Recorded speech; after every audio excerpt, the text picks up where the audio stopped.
My dear children, welcome to the accountancy class.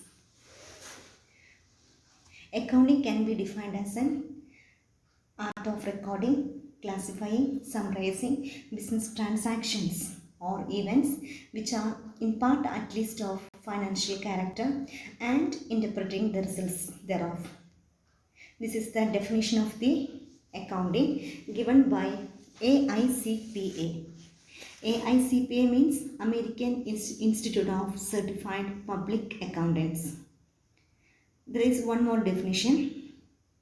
Accounting can be defined as a process of identifying and classifying, measuring and recording the various financial transactions and interpreting the results to the interested users of the company.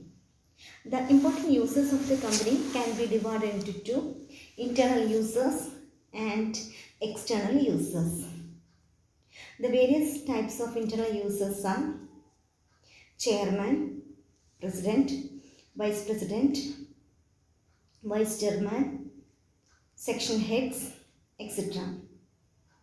Then other types of external users are creditors, money lenders, investors, tax authorities, government, and other interested parties.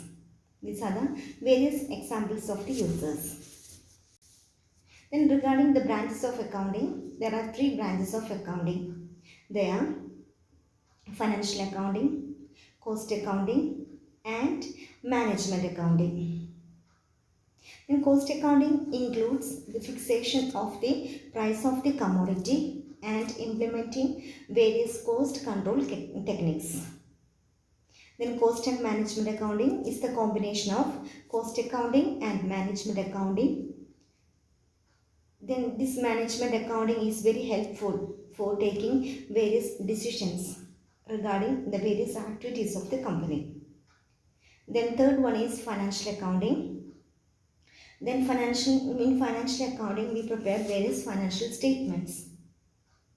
The important books of accounts in financial statements are journal, ledger, trial balance, trading and profit and loss account, and balance sheet.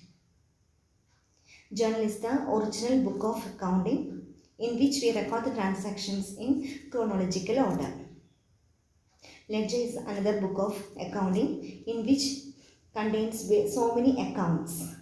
These accounts are prepared and closed at the end of the accounting period. The process of recording transactions in journal is known as journalizing. The process of recording transactions in ledger is known as posting. After preparing these financial statements, that is, after preparing these ledger accounts, the accountant closes these various ledger accounts at the end of the accounting period.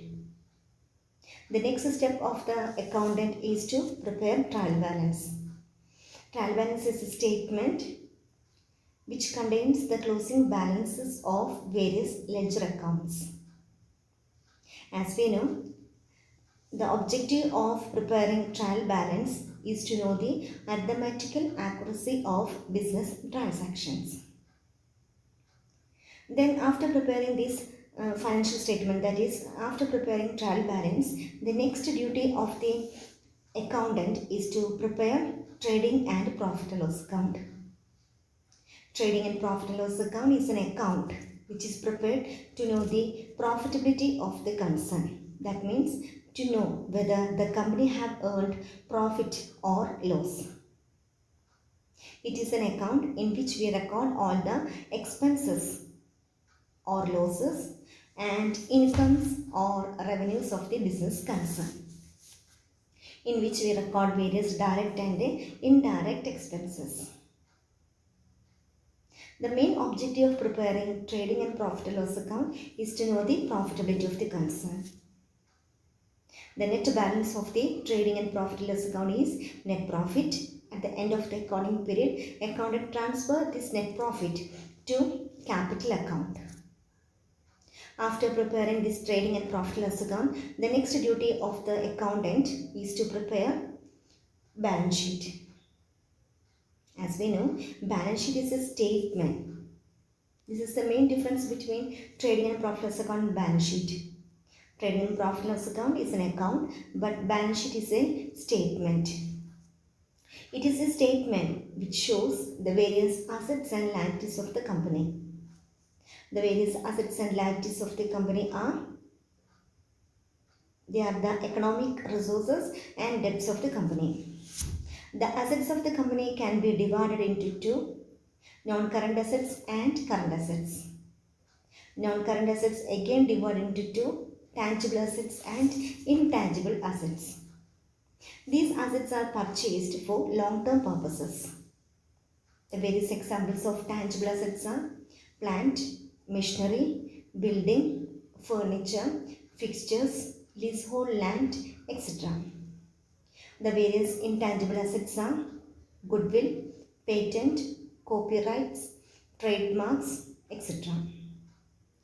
Then current assets are the assets which can be easily convertible into cash. The various examples of current assets are cash balance, bank balance, various deposits, bill receivable, account receivable or debtors, prepaid expenses, accrued income, inventory, etc. The next item is fictitious assets. These fictitious assets includes preliminary expenses, discount on issue of shares and debentures, etc. The various liabilities of the company are, these are the various debts or obligations of the company. Company can take debts or loan for short-term purposes and long-term purposes. Suppose the company is going to take a loan for 1 year. That loan will be considered as short-term loan. This short-term loan is known as current liability. If it is taken for more than 1 year, that loan will be considered as long-term debt, long-term loan. The liabilities can be divided into two: equity and liabilities. Equity includes equity share capital, preference share capital, reserves and surpluses, profit and loss account, credit balance, etc.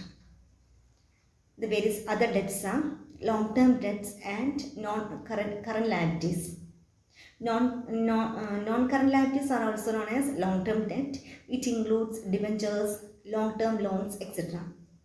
Then short-term current liabilities means current liabilities. These liabilities are payable within 1 year. Example: creditors or accounts payable, bills payable, outstanding expenses, income received in advance, and short-term loans. Provision for depreciation, provision for taxation, provision for doubtful debts, and provision for depreciation. These items will be included in the provision or short-term liabilities.